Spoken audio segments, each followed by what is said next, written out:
नमस्कार दोस्तों। आज मैं डीएलएड के 502 का मुख्य क्वेश्चंस, संभावित प्रश्न जो आपके एग्ज़ाम में आने वाले हैं उसे लेकर आया हूँ। ये वेरी इम्पोर्टेंट क्वेश्चंस हैं जो ग्रुप सी के हैं। आप एग्ज़ाम के पहले इसे ज़रूर देख लें। ये निश्चित रूप से आएंगे। इसमें 10 क्वेश्चंस हैं। तो मैं आगे बढ़ने के पहले एक चीज़ बता दूं कि एक क्वेश्चन का मैं आंसर भी दे दिया हूं। पहले क्वेश्चन का आंसर यहाँ पर आप देख रहे हैं। ये पहला प्रश्न है।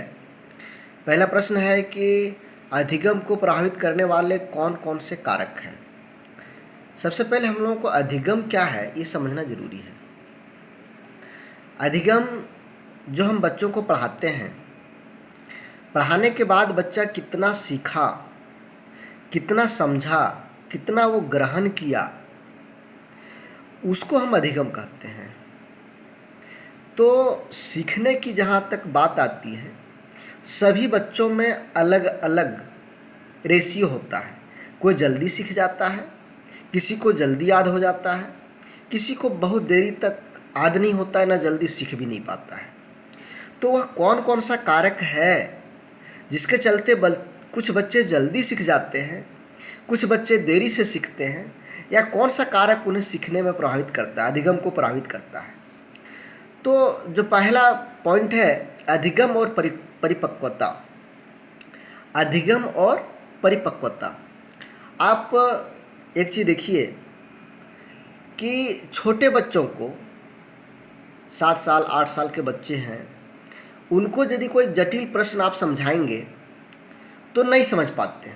लेकिन वही बच्चे जब 10 साल 15 साल के हो जाते हैं तो उनको सोचने समझने की शक्ति बढ़ जाती है और वो जटिल प्रश्न को समझ सकते हैं। आप 5 साल के एक बच्चे को यदि कुछ सिंपल सा कहेंगे तो उसको समझ जाएगा। जैसे आप कहेंगे इधर आओ, आ जाएगा। गेंद उठाने, गेंद उठाएगा। बैठने, बैठेगा। आप उसे कहेंगे लाइन में लगने, लाइन में लगेगा। लेकिन यदि हम उसको अलजेब्रा के क्वेश्चन बताएंगे, त्रिकोणमिति का क्वेश्चन बताएंगे, तो नहीं समझेगा, क्योंकि वो परिपक्व नहीं हुआ है, उसका मस्तिष्क का विकास नहीं हुआ है। तो जैसे जैसे उम्र में वृद्धि होती है, वैसे वैसे वह बच्चा परिपक्व हो जाता है, समझने के लायक हो जाता है, वो समझने लगता है। जब बच्चा समझता है तो अधिगम स्तर ऊंचा होने लगता है। तो हम कह सकते हैं कि उम्र बढ़ने के साथ साथ बच्चों में अधिगम स्तर बढ़ता है। बच्चों में अधिगम स्तर बढ़ता है। शुरू में अधिगम स्तर कम रहता है और जैसे ही उसकी उम्र बढ़ता है उसका अधिगम स्तर बढ़ जाता है। दूसरा पॉइंट है सीखने की तत्परता। सीखने की तत्परता। देखिए, इससे हम क्या कह सकते हैं कि मन में उसका इच्छा है, सीखना चाहता है, उसके मन में चाहत है या नहीं। यदि किसी के मन में कोई भी चाहत हो तो वह अपना पूरे मनोयोग से उस काम को करने लगता है। कोई भी काम हो, पढ़ाई लिखाई छोड़ करके कोई भी काम हो, आप पढ़ाई लिखाई छोड़ दें, कोई भी काम ले लें। यदि किसी को भी कोई काम करने में मन लगता है, उसका वो पसंद का काम है, तो वो जल्दी करता है। यदि किसी का वो पसंद का काम नहीं है और उसे यदि हम दबाव से डरा करके, धमका करके करवाएंगे तो वह नहीं कर पाता है। जहाँ तक बच्चों का सवाल है, पढ़ाई का सवाल है, यहाँ पर भी ये नियम लागू होता है। यदि बच्चों के मन में पढ़ने की इच्छा है, पढ़ने की चाहत है, सीखने की जिज्ञासा है, जानने की ललक है, तो पूरे मन लगा के पढ़ेगा, वो शिक्षक की बातों को ध्यानपूर्वक सुनेगा। यदि उसका पढ़ाई में मन नहीं लग रहा है, उसका रुचि खेलने में है, उसे ज़्यादा पसंद खेलना है, तो वह कक्षा में रहते हुए भी वो खेल के बारे में सोच सोच के रहता है। वो सोचता है हम किसके साथ खेलेंगे, कैसे बल्ला घुमाएंगे, कैसे गेंद फेंकेंगे, कहाँ पर मारना है, ये सब सोच सोच के रहता है। भले नज़र आपके पास है, उसका नज़र ब्लैक बोर्ड पर है, शिक्षक के ऊपर नज़र है, लेकिन दिमाग में उसका दूसरा घूम घूम के रहता है। वैसी स्थिति में एक अच्छा से अच्छा शिक्षक अच्छी विधि में पढ़ाए, फिर भी उसका अधिगम स्तर कम रहता है। लेकिन यदि मन में उसका जिज्ञासा हो जाए कि हमको पढ़ना है, तो उसका मनोयोग से काम करेगा, मनोयोग से पढ़ेगा, ध्यान दे के पढ़ेगा, जल्दी सीखेगा, अधिगम स्तर अधिक हो जाएगा। तीसरा जो कारण है, अधिगम वातावरण। विद्यालय का वातावरण बच्चों के पढ़ने के ऊपर एक बहुत बड़ा कारक है। जिस विद्यालय में सब कुछ व्यवस्थित है, अनुशासन है, वहाँ के बच्चे अधिक अधिगम स्तर वाले रहेंगे। जहाँ पर जिन विद्यालय में अनुकूल वातावरण नहीं होगा, अनुशासन का अभाव होगा, जहाँ पर सभी सामान इधर उधर फेंके रहेंगे, वहाँ पर अधिगम स्तर भी कम होगा। बच्चे देखकर ज़्यादा सीखते हैं। एक शिक्षक जो करता है उसका अनुसरण बच्चे ज़्यादा करते हैं। यदि कक्षा अव्यवस्थित रहेगा, सभी सामान इधर उधर अव्यवस्थित रहेगा, तो बच्चे भी उसी तरह से व्यवहार करेंगे। आप शांत वातावरण नहीं दे पाएंगे। एक कमरा है जहाँ 40 बच्चों के बैठने की जगह है, वहाँ 60 बच्चा बैठा देंगे, तो ऐसी स्थिति में वहाँ का वातावरण, वहाँ का माहौल पढ़ने लायक नहीं रहेगा। आप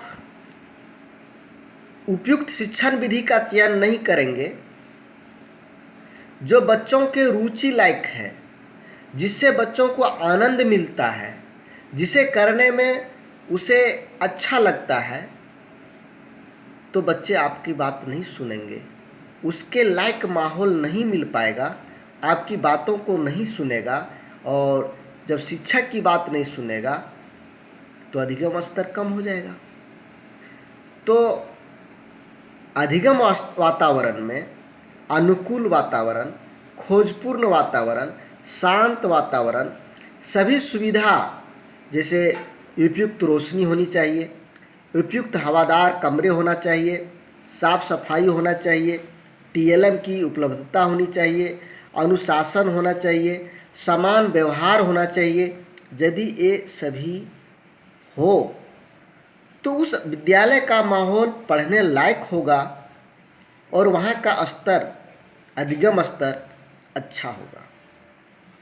अधिगम के लिए प्रेरणा, बच्चों को प्रेरणा की ज़्यादा आवश्यकता होता है। एक शिक्षक यदि समय समय पर बच्चों को पढ़ने के लिए प्रेरित करता है और एक दूसरा शिक्षक जो केवल मन से पढ़ाता है, दोनों में अंतर आ जाएगा, दोनों के अधिगम स्तर में अंतर आ जाएगा। यदि हम उसके मन में प्रेरणा जगा देते हैं, पढ़ने के लिए इच्छा जगा देते हैं, तो वो घर पर भी मेहनत करेगा, कक्षा में भी मेहनत करेगा, हर जगह मेहनत करेगा और अच्छा अधिगम स्तर रहेगा। लेकिन यदि हम अच्छा से पढ़ाएंगे और उसके अंदर प्रेरणा नहीं जाग पाएगा, तो पढ़ने में आपकी बात जब तक आप सिखाएंगे तब तक वो सीखेगा, लेकिन उसके बाद उसे वो नहीं करना चाहेगा। तो बच्चों को प्रेरित करना बहुत आवश्यक होता है। इसके अलावे वंशानुगत प्रभाव पड़ता है। आप देखेंगे किसी विशेष घर के बच्चे, सभी बच्चे अच्छे अधिगम स्तर वाले होते हैं, जबकि किसी विशेष घर के बच्चे औसत अधिगम वाले बच्चे होते हैं और किसी घर के बच्चे निम्न अधिगम स्तर वाले होते हैं। इसका कारण वंशानुगत होता है। वंश का प्रभाव भी कुछ पड़ता है, जेनेटिक प्रभाव पड़ता है। उसके आगे आप घर का माहौल, घर का वातावरण भी अधिगम स्तर को प्रभावित करता है।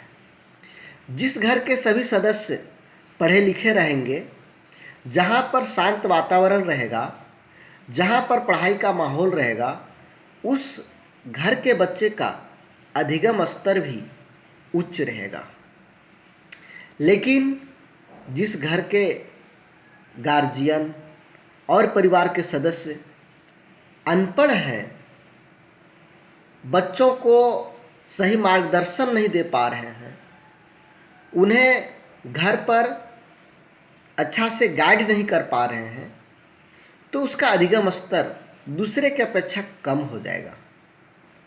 लेकिन किन्हीं विशेष परिस्थिति में अपवाद स्वरूप बहुत ऐसे लोग हैं जिनके घर के माँ बाप पढ़े लिखे नहीं रहते हैं और उच्च पदों पर गए हैं, लेकिन अपवाद स्वरूप।